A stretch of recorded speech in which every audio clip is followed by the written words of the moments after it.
അങ്ങനെ ഒരു അടിപൊളി പ്രൊമോ വന്നിരിക്കുകയാണ്. നമ്മുടെ ജോജു ജോർജ്, സാഗർ, ജുനൈസ് ഇവർ 3 പേരും കൂടെ നമ്മുടെ BB ഹൗസിനകത്തേക്ക് കയറിയിരിക്കുകയാണ്. ഇവർ മാത്രമല്ല, ഇവരൊരു മൂവിയുടെ പ്രൊമോഷൻ്റെ ഭാഗമായിട്ടാണ് വന്നിരിക്കുന്നത് കേട്ടോ. അപ്പോൾ അതിൻ്റെ ഭാഗമായിട്ട് ആ ഒരു മൂവിയിൽ നമ്മുടെ നടിയും വന്നിട്ടുണ്ട്, നായികയും വന്നിട്ടുണ്ട്. അപ്പം ഇവരെല്ലാവരും കൂടെ ബിഗ് ബോസിനകത്ത് അവരെ എക്സ്പീരിയൻസ് പറയുന്നുണ്ട്.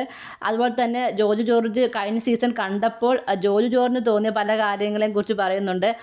എന്തായാലും വന്നത് വീടിനകത്തുള്ളവരെ ഒന്നുകൂടെ ബൂസ്റ്റ് ചെയ്യാനും എനിക്ക് തോന്നുന്നു ഒന്നുകൂടെ ടാസ്കും കൊടുക്കുമായിരിക്കും.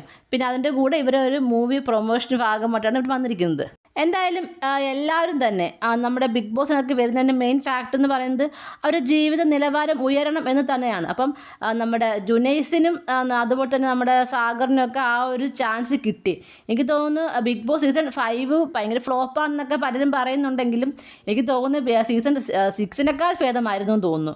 മാത്രമല്ല അതിലുള്ള മിക്ക ആളുകൾക്കും പല സ്ഥാനങ്ങളിലേക്ക് എത്താനും കഴിഞ്ഞു. സീസൺ 4 ഭയങ്കര വിജയം നേടിയ ഒരു സീസൺ ആണെങ്കിൽ പോലും അതിലുള്ള എല്ലാവർക്കും ഒന്നും നേടാൻ കഴിഞ്ഞിട്ടില്ല. ഇപ്പോഴും ആർക്കും ഒന്നും നേടാൻ കഴിഞ്ഞില്ല. ദിൽഷയ്ക്ക് എന്തെങ്കിലും ഒരു സിനിമയൊക്കെ കിട്ടിയെന്നുള്ളതല്ലാതെ വേറെ ആർക്കും ഒന്നും നേടാൻ കഴിഞ്ഞിട്ടില്ല. അപ്പോൾ അത് വെച്ച് നോക്കുമ്പോൾ സീസൺ 5 ഒരുപാട് മാറ്റങ്ങൾ ഉണ്ടാകുകയും ചെയ്തു ആദ്യം വന്ന ആളുകൾക്ക്. എന്തായാലും സാഗറും ജുനൈസും ഒപ്പം നമ്മുടെ ജോജുവും കൂടെ BB ഹൗസിനകത്തേക്ക് വരുവാണ്. നമുക്ക് നോക്കാം ഇനി എന്തൊക്കെയാണ് നടക്കാൻ പോകുന്നതെന്ന്. നിങ്ങൾക്ക് എന്താണ് തോന്നുന്നത്? നിങ്ങളുടെ അഭിപ്രായങ്ങൾ താഴെ കമൻറ്റ് ബോക്സിൽ മറക്കാതെ രേഖപ്പെടുത്തണം. കൂടുതൽ ലൈവ് അപ്ഡേഷനുമായിട്ട് ഉടനെ വരുന്നതായിരിക്കും.